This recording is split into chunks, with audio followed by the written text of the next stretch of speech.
To begin, you have to know what the San Andreas Fault is.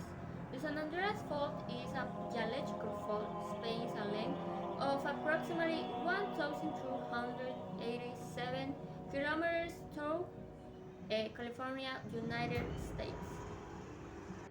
The fault marks the transformation boundary between the Pacific Plate and the North America Plate.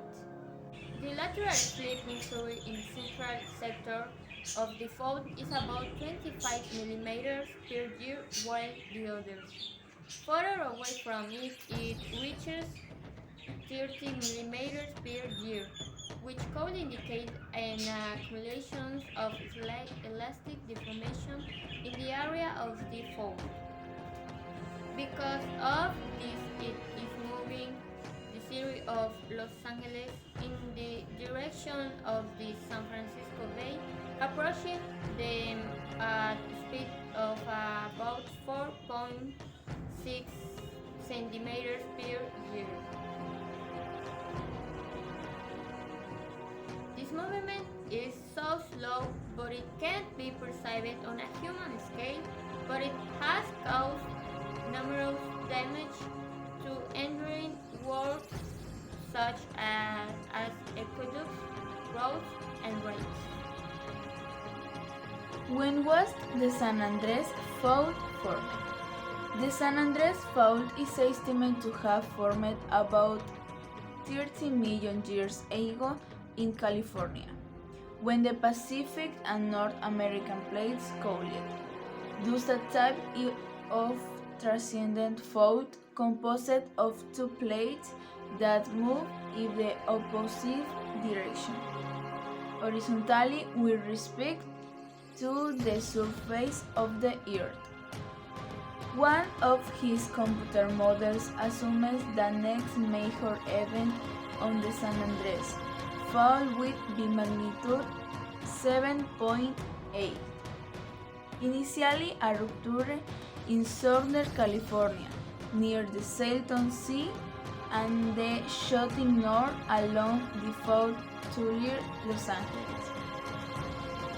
An earthquake in the southern section of the San Andreas Fault would have a direct impact in Los Angeles, the second most populous city in the United States.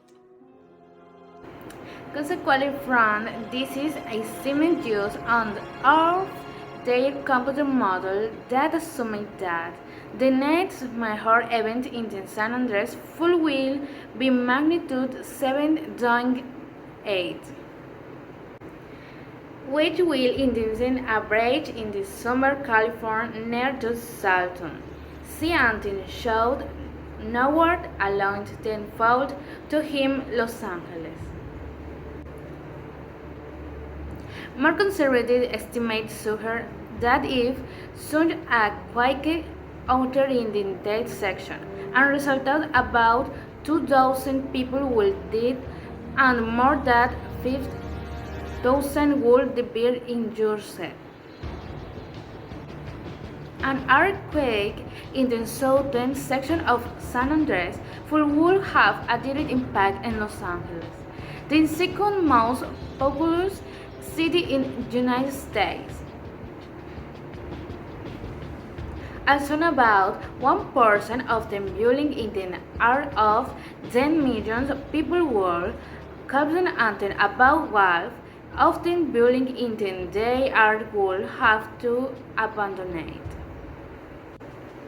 On the whole, the damage is estimated at $200 million. Initially on morning, April 18, 1906, a massive earthquake struck San Francisco, California. Although the earthquake lasted just 10 minutes, its immediate impact was disastrous. The earthquake also caused severe fires, So the city that remained out under 40 days and destroyed nearly 500 city blocks. So with the immediate support of San Francisco's large military population, the city was devastated. As a result, the frequent and fires are estimated to have killed around 3,000 people and left that 4,000 residents homeless, otherwise receiving help from the country and the world. The survivors faced full of Scientists found new data to understand structural factors in the evolution of seismicity, offering potential insights for improvising aftershock forecast. An article on geophysical research published on April 9 in Science Advance explained that large earthquakes usually give rise to transitory deformation and increase in seismic activity, whose most rapid evolution occurs in the first and short life period after the rupture.